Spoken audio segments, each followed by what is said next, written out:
All right, good morning, guys. I got to get going to work here, but as I walk out, I'm going to give you guys a little update on the river. Sorry, this week has been extremely busy for me. I had expanded work hours, so I couldn't go before work in the mornings until today. But I'm out here now. There's a lot of people. It's Friday. People have traveled in from around. I gotta head to work now, but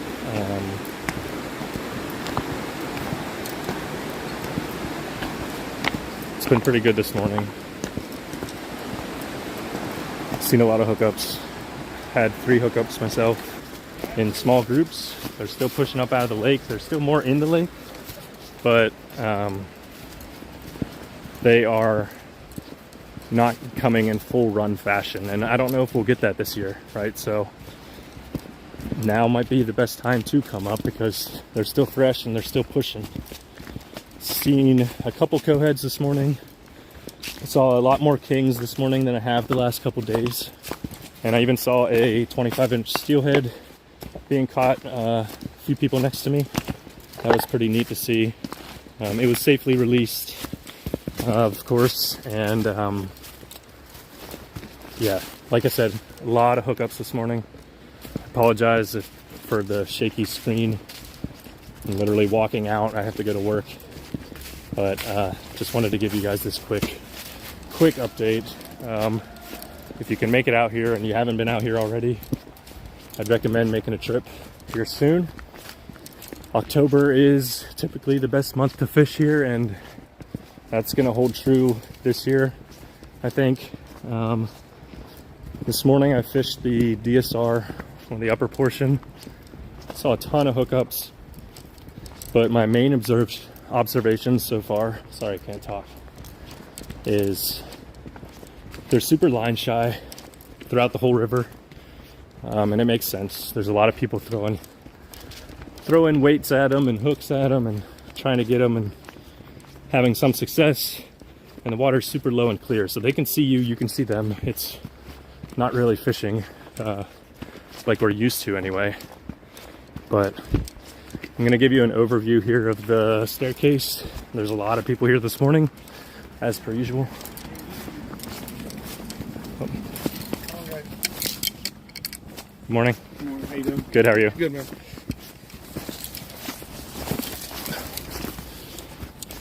All right. Parking is an issue this morning, at least in town. There's plenty of parking at the other spots. And if you guys have questions on parking, just look at your favorite spots and you'll find parking on Google Maps or whatever map system you use. So the fish are line shy, and that's expected. I am running 6-pound tippet, or 6-pound fluoro leader right now, not tippet. And they're still being line shy around me. They're just very, very self-aware in this low water. So I've been trying to hit the pockets instead of doing like the crystal clear water where you can see each other, because the pockets have they have bubbles and fast current. It's hard to see line in that, and I tend to have a little more successful hookup rate with that. So here's the staircase. Check this out, guys. Quite a few people, but not terribly packed. There's definitely a lot of room for more. I'll zoom in here for you a little bit, and then what I'm going to do now is pull up some weather information. So if you're on the river today, you guys can fish. The sun sets at 6:42, so that means you can fish until 7:12, and it gets pretty dark then now, so just be careful when you're coming out. And then this is a pleasant surprise on the forecast. Look at that. Next week we're getting some rain, some much needed rain. starting Tuesday and going into the weekend. So hopefully this triggers some fish. It's not going to do anything to the reservoir, most likely, but the goal is that we get some triggering in the fish and their behavior and natural instinct to spawn up the river. Here sooner than later. It's still early season, but ring at each other and hoping that the other doesn't catch him or that you catch it or whatever. So like I said, first light is your best bet. After that, they're completely avoiding everything. Oh, look, this guy's got one on right here. Let's check it out.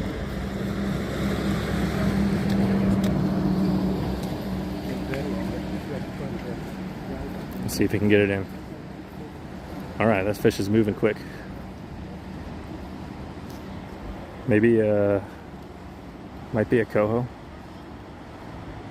It's got, yeah, if I had to bet, I'd say that's a coho. Sorry, you guys, I'm looking at the actual thing and not the fish.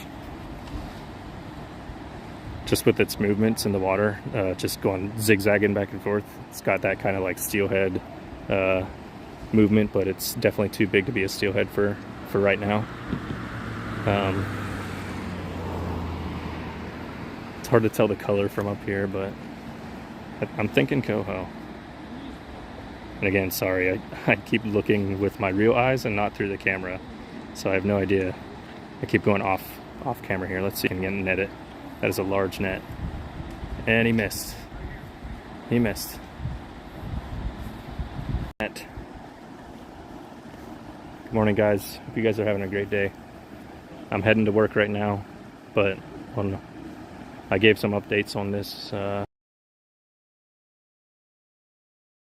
This is going to be a short, less than 10-minute video. I just want to see what this guy catches, and then I'm going to wrap it up. See if my camera quality is actually decent on my phone.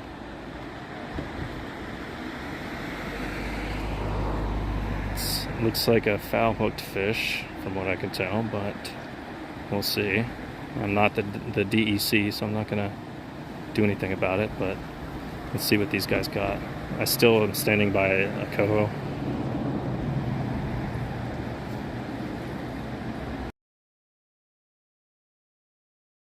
Quality here on the video, but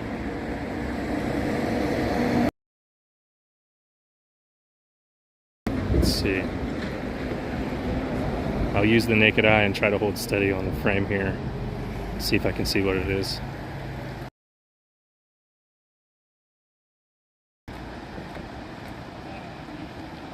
A lot of hookups this morning at first light. That's where I got almost all mine.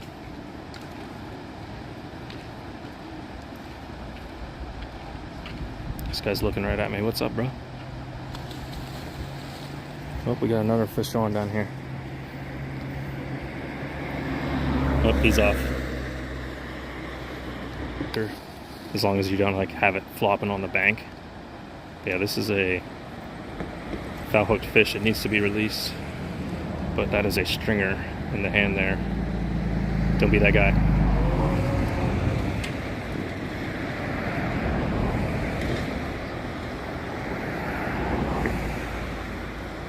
I'm not the DEC police, but like, I just want you guys to be aware that you cannot keep foul hooked fish.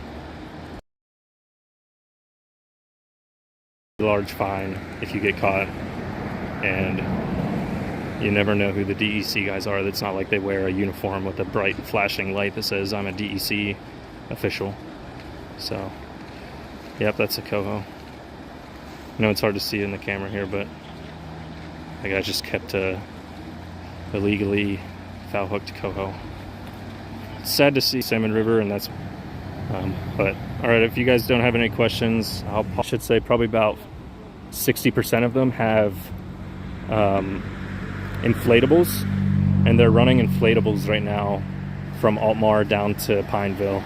So you can still do a guided trip, and there's been a lot of cancellations because of the low water, so call around and you can get one, but you're not going to get in your typical drift boat. It's going to be an inflatable, just because like you guys are going to have to get out at some spots and maneuver through the shallow water. So yeah, it's still possible to do drifts, but just not in your typical drift boat that you guys are used to. Good question. Anyone else on there got a question? If not, I gotta go to work.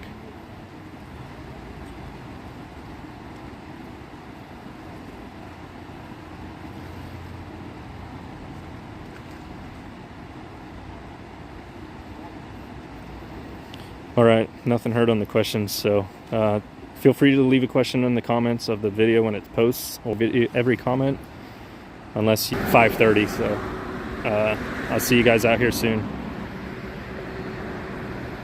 Burke's Outdoors. Yes, if you can make it up next week, I think that'll be an excellent time to fish. I'm finally giving the green light for you guys. For anyone watching, now is the time to come up if you can. If you can't come up until 2 weeks, I think the fishing is still going to be good. We're not in full run condition yet, but we are seeing a fresh push of fish still, and there are a lot of fish pushing up through the system, even with the low water. We have some rain coming next week as well, so you might get the best conditions, honestly, that we see all month.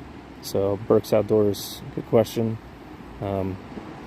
Keep an eye on the channel here. I do as many updates as I can. Sometimes it's daily, sometimes it's only a couple times a week, but I drive past here for work every day, so I'm out here quite frequently. But thanks, guys. I really got to go to work now. So if you have questions, let me know in the comments, and I'll get back to you as soon as I can. See you guys.